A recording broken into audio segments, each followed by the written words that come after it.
Ela é poetisa, jornalista, escritora, cantora e atriz. É uma das autoras que mais vendem no Brasil. Seus livros, em sucessivas edições, percorrem o país sendo lidos, interpretados, encenados, enquanto o seu nome figura dando títulos a bibliotecas, entre outros espaços de leitura. Possui 18 livros publicados, dentre os quais a coleção Amigo Oculto, de livros infanto-juvenis, que lhe rendeu, em 2002, o prêmio altamente recomendável da Fundação Nacional do Livro Infanto-Juvenil. Já fez televisão, cinema e teatro. Versos de Liberdade, que ensina a palavra poética a pessoas em vulnerabilidade e pessoas trans, é um dos projetos que a sua instituição Casa Poema desenvolve, entre cursos de poesia falada para todos. Ela já esteve com a gente na primeira edição da FLIR. Com vocês, nossa convidada especial, Elisa Lucinda. Fruta madura que cai da árvore desse cangaço. Eu também, quando morrer, quero deixar o que eu faço. Vou deixar minhas modinhas todas feitas no compasso, pra depois da minha morte os invejosos não dizer que eu fiz fracasso. Vou deixar moda bonita de amor, de beijo e de abraço. Falando da minha vida, vou contar esse pedaço. Já tentaram me matar por inveja com balaço. Eu sou que nem boi arisco, não sai do mato pra não cair no laço. Eu gosto do mês de agosto, que tem tarde de mormaço. Eu passo a mão na viola e nas modas do repasso. O meu pinho é de primeira, não falho os dedos nos traços. Eu canto em qualquer altura, eu quando canto meu peito não tem cansaço. O meu rancho é pequenino, nele não tem muito espaço. As paredes são de taiba, misturada com bagaço. A minha cama é de couro, dos bichos que eu mesmo caço. Rancho puro e sertanejo, mas ele é meu. Não tem ferro, nem tem aço. Boa tarde, boa noite, bom dia, bom tudo para quem está aqui nessa festa literária, que é uma festa da palavra. Eu gosto de começar cantando, porque eu acho que tem um fracasso da civilização, do que a gente chama de civilização, um certo abismo para onde eu acho que a civilização está se encaminhando, que se deve, para mim, à ausência das narrativas dos povos originários na gestão do mundo. Não que eu queira que o mundo seja só governado por negros, ou por indígenas, ou por ciganos, ou whatever. Não. Que ele seja governado. Eu prefiro a gestão compartilhada, já que a gente é pluriversal, né? Já que são muitas as culturas. Então, me chama muita atenção que a gente, pelas nossas narrativas não estarem na mesa do carteado que gere o que a gente chama de desenvolvimento da civilização, o ser humano, me parece, desenvolveu uma doença autoimune, socioculturalmente falando. Ele não se reconhece na mata, e bota fogo na mata. Não se reconhece, ele não tem pertencimento com a terra. Ele acha que ele é o dono da terra, quando ele pertence à terra. Tanto que a terra fica, ele morre. E a terra fica. Então, isso é muito grave. eu estou falando tudo isso para dizer que não é necessário que a gente espere que os governos façam isso. Cada ser humano é em si também um conjunto, um interser, né? Existe um DNA cultural que a gente traz. Tem uma ancestralidade batendo um tambor aí. Então, eu acho que eu gosto de começar minhas inserções pela subjetividade, essas investigações que a gente faz analisando nossos caminhos. Eu gosto de começar cantando porque meu povo preto canta para tudo, canta para dormir, canta para acordar, canta para guerrear, canta para louvar, canta para morrer, canta para tudo, para casar. E esse cantar não esse ritual tem função. Eu acho que tem função na dinâmica desse encontro, dessa reflexão. Me parece que o cantar acorda umas sinapses determinadas que só são despertadas e acionadas com esses cantos, né? Nos desaprisionam dessa dicotomia que a gente criou, né? Que a supremacia branca, que é referência da cultura dominante no mundo, criou, que é esse corte, né, entre a cabeça e o corpo, né? Tanto que mesmo as doenças psicossomáticas, as pessoas dizem, não é no corpo, mas é no corpo o psicossomático, né? O psicossomático, porque a cabeça também é corpo. Bueno, o que eu quero dizer com isso tudo é que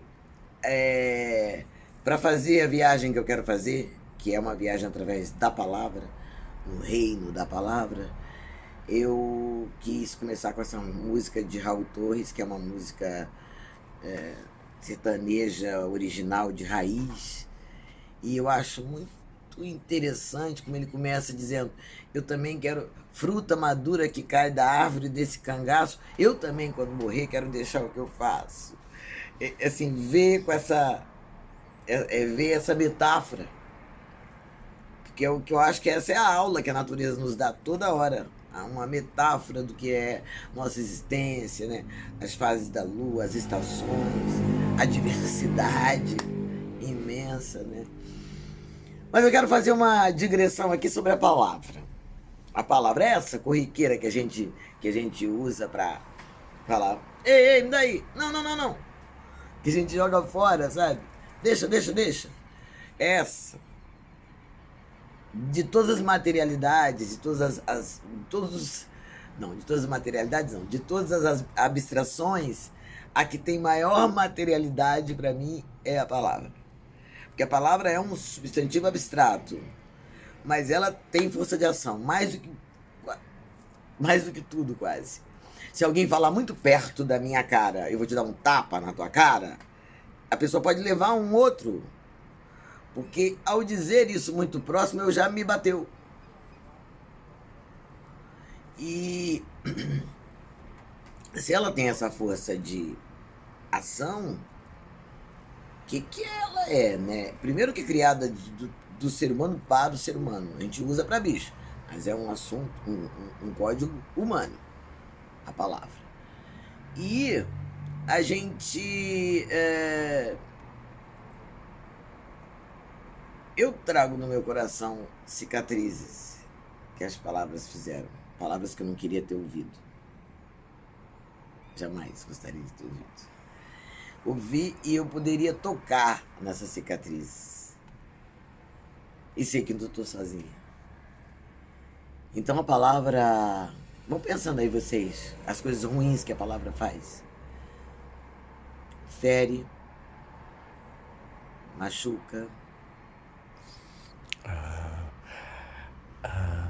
humilha, espezinha, oprime, corrói, define de uma maneira... agora é só coisa ruim. Porque o definir não é necessariamente ruim, né? Estigmatiza, Estigmatiza. rebaixa, desestimula, sangra, morde, arranha, fura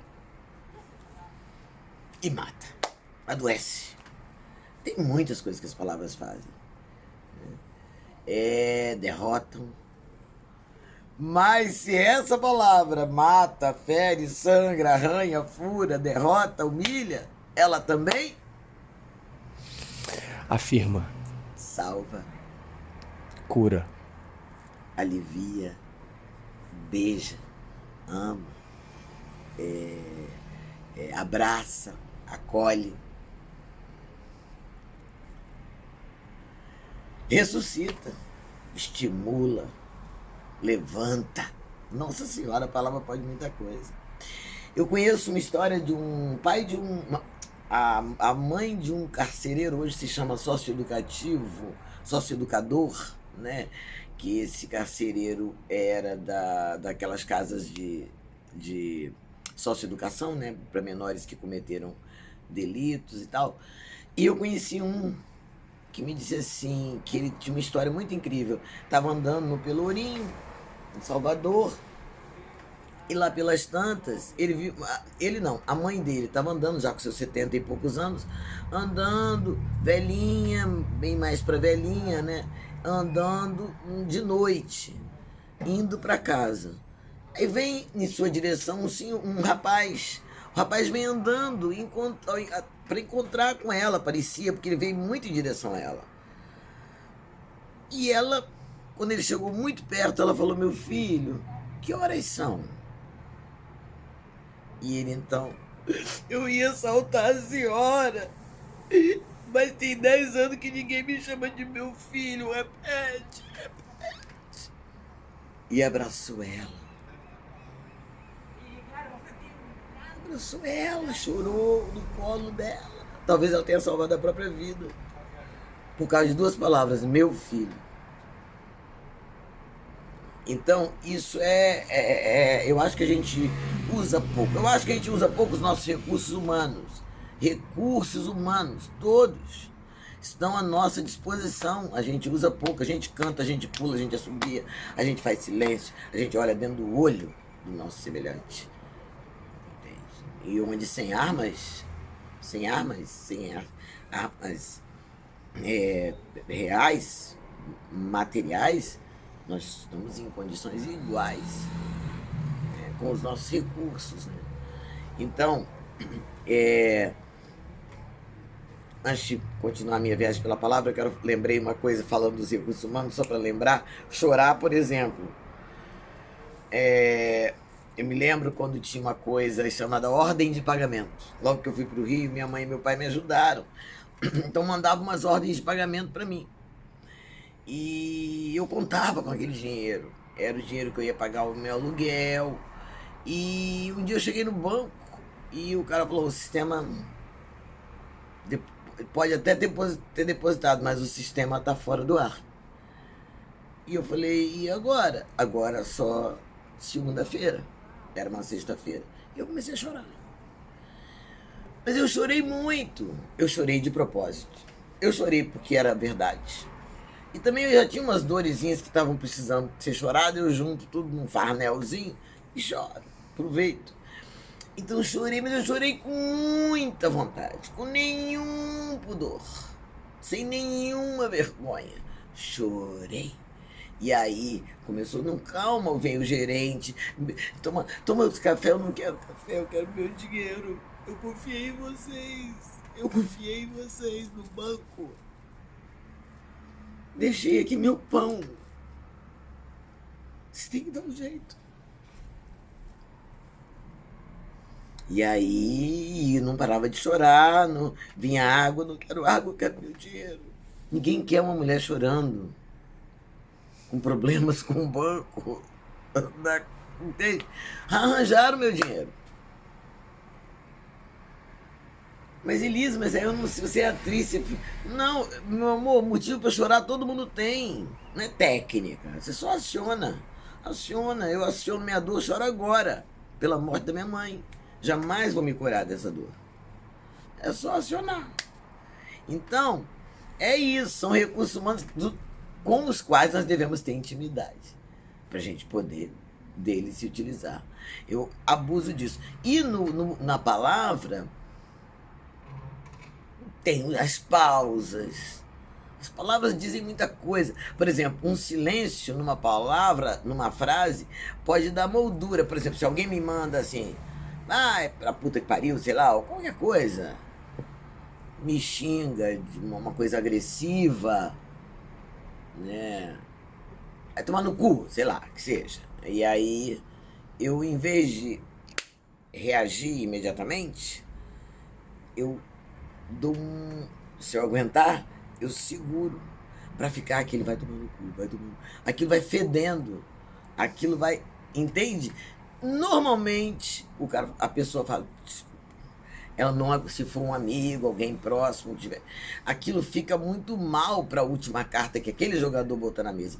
Consideremos a palavra aqui como cartas na mesa da civilização, num jogo que é de quem conhece mais cartas.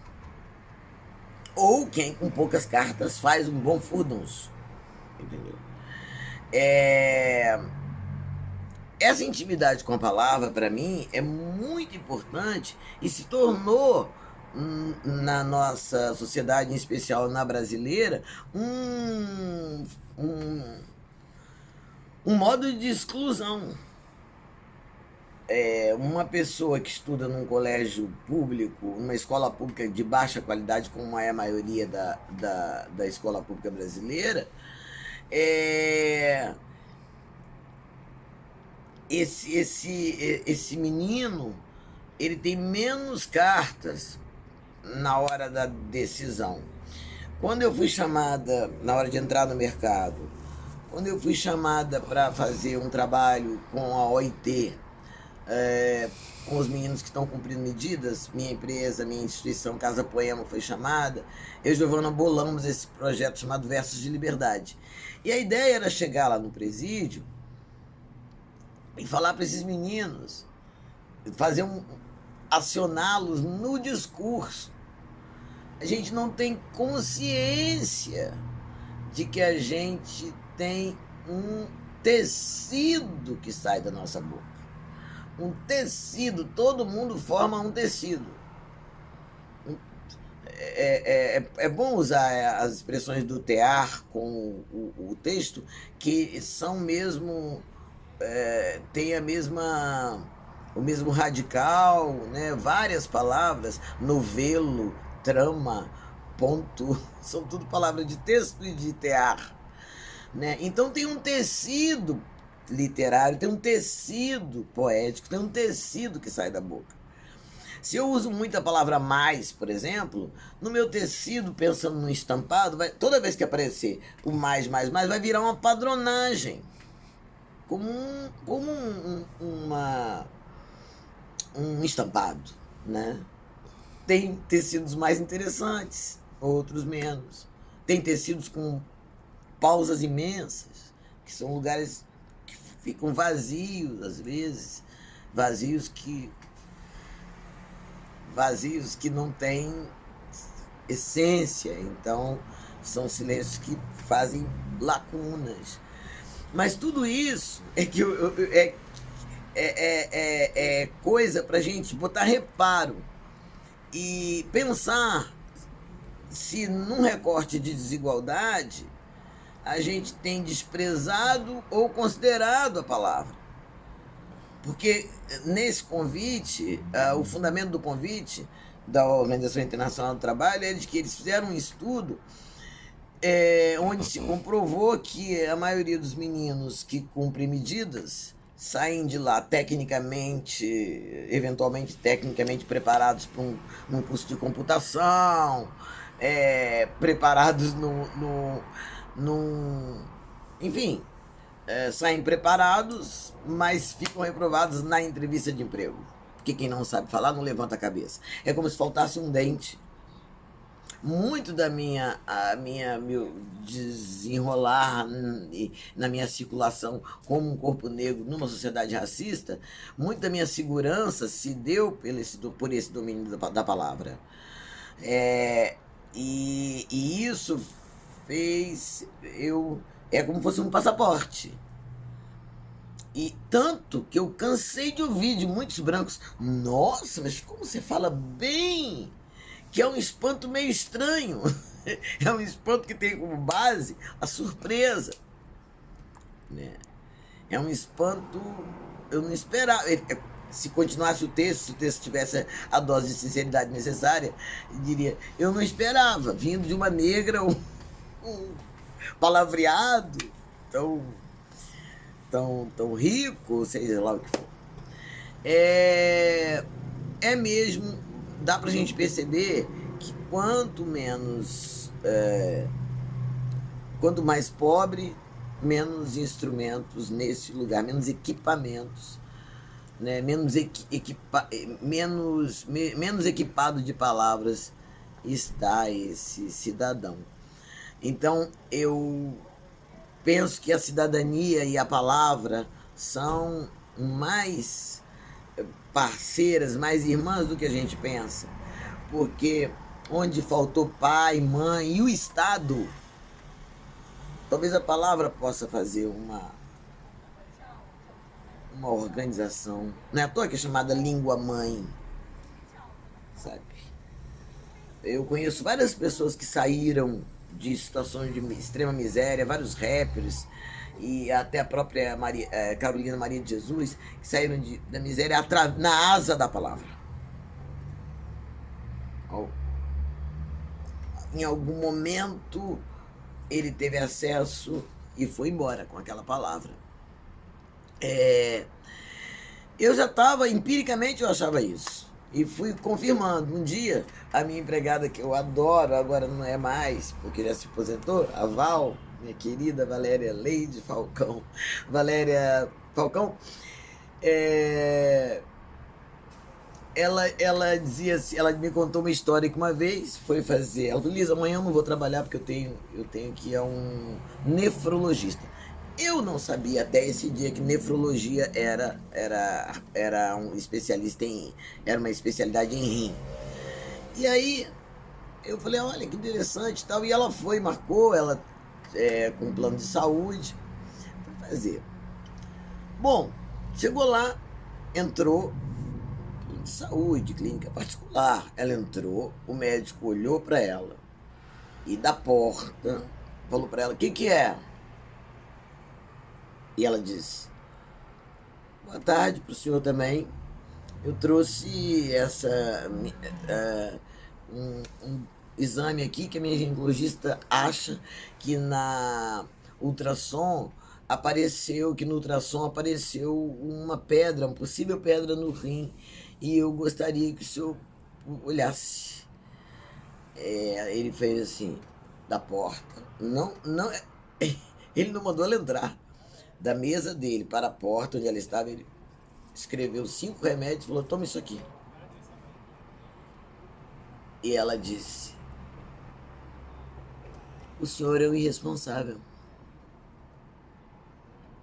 Eu vou pegar essa sua receita e vou fazer uma reclamação no CRM, no Conselho Regional de Medicina. Eu vou... o senhor me fez uma anamnese. Ele tremeu, estava escrito doméstica. O senhor não sabe se eu tenho pressão alta, o senhor sabe da história da minha família, o senhor sequer viu meu exame, o senhor não mandou sentar, o senhor não sabe meu nome, minha idade.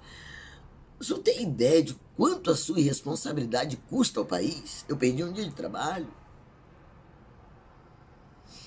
E aí, quando ela me contou isso, eu me lembrei de quando ela chegou lá em casa. Ela chegou lá, ela não lia, não. Uma doméstica, tinha estudado, tinha inclusive estudado, tem até o 2º grau, mas, o 2º grau, não, o ensino médio, mas não tinha o ensino médio todo, mas ela não lia. E quando ela foi trabalhar lá, eu falei: olha, você vai ter que ver os recitais que eu faço, tem que ver de onde vem seu dinheiro, ler meus livros. Aí ela: Elisa, recital é chato, eu não gosto de poesia, o pessoal, meu cunhado disse que foi num lançamento de poesia, disse que é muito chato. Aí eu falei assim, Aí eu falei, mas esse você vai gostar. E eu levei no lançamento de um livro e falei poesia, ela ficou maluca. Falou, você acabou não falando poesia, né? Eu falei. Ela falou, mentira, eu entendi tudo. Então, a partir daí ela começou a virar uma leitora, eu comecei a dar livro para ela ler, livros originais meus, manuscritos, os originais, né, dos livros, eu comecei a dar para ela e perguntar, pedir para ela grifar onde ela não entendia, porque eu quero escrever para todo mundo, eu não quero escrever só para minha turma. Então, eu queria que ela marcasse onde ela não entendia. E viramos grandes amigas, parceiras, né? E resultou nesse episódio que eu acho genial, porque muda todo o quadro. Da mesma maneira, uma vez meu filho Juliano tinha um cabelo black, embora ele seja sarará, cabelo black, nós estamos lá na lagoa, eu, meu marido e ele, cada um numa bicicleta, ele tinha 18 anos.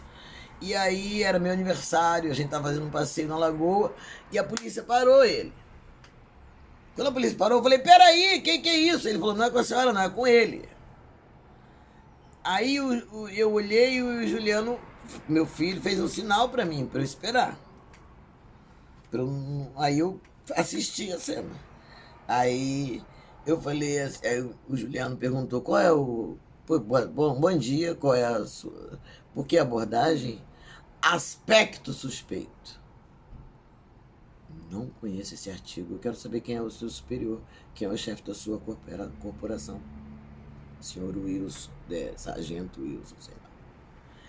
E isso mudou tudo. Tinha um cidadão ali. Qual é o motivo da abordagem? Ninguém vai fazer isso se não souber ler. A gente fica com medo. Com medo. Aquele monte de palavra que a gente não entende é igual alguém falando japonês na tua cara. Você não entende. Não tem comunicação. É cruel. Uma comunicação desigual. Covarde. Né? Porque um domina o tema, o meio e a decisão final. Então, eu conheço várias histórias que foram revertidas por causa da palavra. Acho também que a gente não se apodera dela, sabe? Direito. Dizer o seu, sabe? De que maneira eu posso dizer pro meu amor hoje que eu amo ele? Precisa ser... A gente burocratiza uma vida que é estreia. A natureza da vida é inédita, é ser inédita. Tanto que não tem uma lua igual, uma lua cheia. Se fosse igual, a gente falaria, não, a lua cheia não vou não ver, não, que eu já vi o mês passado. Você falaria isso. Mas não, a gente tem consciência que a estreia, que a natureza estreia na nossa cara, nunca é o mesmo mar, nunca é. O sol, meu Deus do céu, a Aurora é campeã de bilheteria há quantos anos? Todo mundo vai, fotografa, vamos ver o nascer do sol. É certo, ninguém fala, será que vai nascer direito, hein? Será que o sol vai sair com raio falhando? Então ninguém duvida da competência da parada, do espetáculo. E é inédito. Então a gente quer burocratiza trepada, burocratiza declarações, burocratiza a vida toda. E acho que a palavra é muito... o pássaro nas asas de quem viajam nossas palavras, entendeu? Nossas intenções, nossos desejos. A palavra é esse pássaro. Então, e a gente vai inflando. Eu me lembro de várias coisas que aconteceram na minha vida, várias, por conta de eu acreditar na potência da palavra, como é que pode mudar o jogo. Me lembro de uma história que me aconteceu há muito tempo atrás. uma amiga minha chegando no Rio, querendo conhecer pessoas, qual será a porta do sucesso, né? Você é um artista, sai lá do Espírito Santo, como é que é? Como é que vou fazer para essa cidade saber que eu existo? E aí veio um convite para ir na casa de um dono de gravadora. Quando você não sabe nada sobre o assunto, você acha que é tudo... E para o dono da gravadora, vou fazer novela. Não tem nada a ver uma coisa com a outra. Mas quando a gente chega numa cidade grande, no imaginário, né, da ilusão, entre esses componentes. E aí, minha amiga, você vamos na casa desse cara, pô, esse cara dirige uma gravadora, o cara é foda, ele conhece o mundo inteiro. Fomos pra casa dele. Eu, ela, essa minha amiga, Evelise, e esse cara. O cara era tipo um cinquentão, sabe, bem sucedido, todo charmoso, cheio de história, mas não tinha nada a ver comigo. Mas era um pacote assim nesse sentido. E aí ele começou, tinha muito uísque, tinha champanhe, tinha queijos que eu não sabia, tinha nem roupa para falar o nome daquele queijo. Enfim, era tudo muito chique. Uma cobertura na Urca. E aí esse cara vai, que é um bairro, entre aspas, nobre, palavra estranha pra gente aceitar até hoje, do Rio. E aí ele fala assim, aí ele conversando com o papo dele ótimo, ele conhecia o mundo e me contou mil histórias, nos contou várias histórias, e a Elisa falou, vou embora, 1h da manhã. Eu vou também. Ela falou, mas Elisa, você não tem que acordar cedo. Eu tenho, você pode ficar. Ele falou, fica aqui, vamos conversar mais um pouco, tem mais uísque aí, a gente bebe mais. E eu fiquei, chapeuzinho vermelho, fiquei, achando que tá certo, cara, gente boa. Daqui a pouco então eu vou, tá boa a conversa mesmo. E fiquei conversando, bebendo. 2h30, mais ou menos, eu falei, bom, agora eu vou embora. César, que prazer te conhecer. Ele falou, você vai o quê? Eu falei, eu vou embora. Ele falou assim, você pensa que é assim? Você é de onde? Eu falei, eu sou do Espírito Santo. Mas aqui é Rio de Janeiro. No Rio de Janeiro não é assim, não. Você vem aqui, come meu queijo, bebe meu uísque e vai embora. E eu?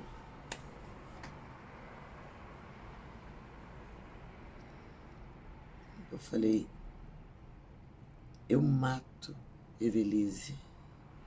Ela jurou que você estava convidando a gente, eu não sabia. Realmente eu não sabia que tinha que partir. Quanto é? Quanto é? Vamos ver quanto é esse uísque. Você vê quanto é aí que eu deposito na sua conta. Eu tô super constrangida. Eu tô super... Na minha terra não é assim. Se convida, as pessoas oferecem. Eu não sabia. Eu divido com você agora esse uísque. Ele disse, você não tá entendendo? Tô entendendo sim, tô entendendo. Sou capixaba, entendeu? Estou entendendo. Você está me cobrando a bebida que eu bebi, o queijo que eu comi, eu vou, ele me deu o número da sua conta, que eu vou lhe fazer uma transferência. E ele não... E eu não deixei, eu fiz o que eu faço até hoje, que é um cercadinho de palavra. Enquanto ele tentava pular o meu cercadinho, e eu entrei, fiz um cercadinho para ele, de sentido. E foi assim que eu saí de lá. Zangada, ofendida. E deixei ele literalmente de pau na mão. Vou falar isso aqui nessa festa literária, porque é preciso que a gente também desoprima as palavras do moralismo que dificulta nossa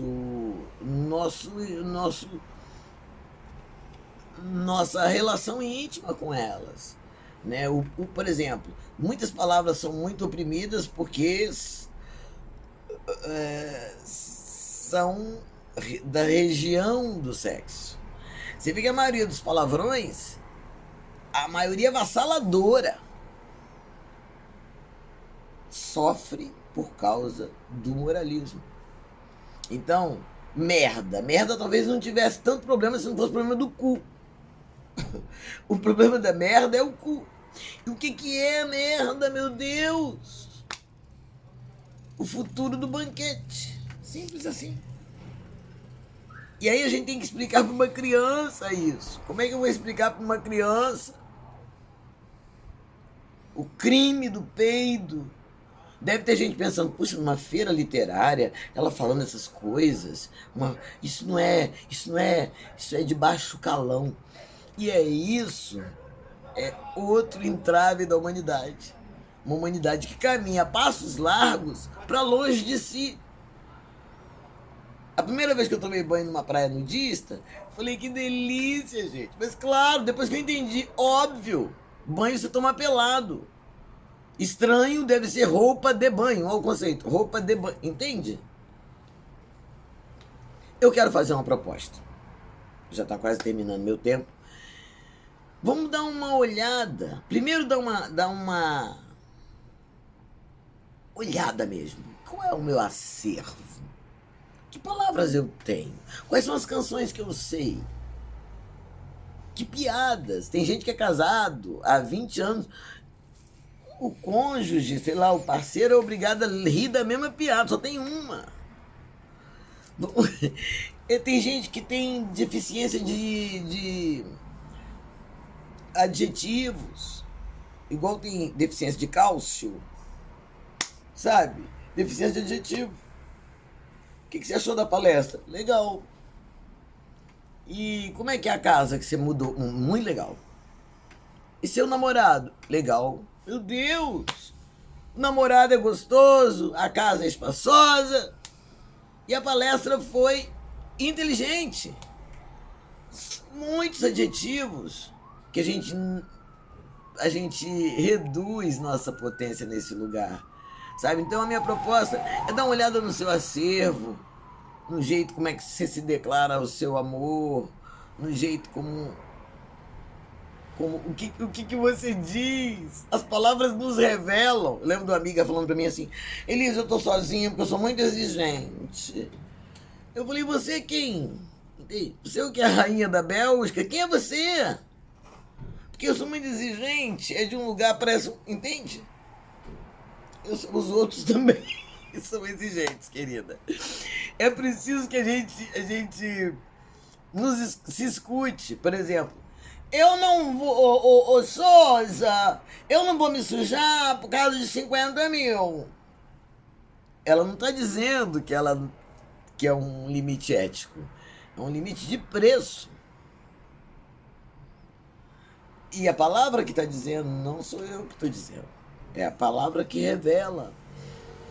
Então é a minha proposta que você dê uma olhada no seu acervo de palavras, se encontre com elas, vê que uso que você faz dela, de que maneira você está no mundo com elas, que diferença que ela faz na sua vida e na vida das pessoas.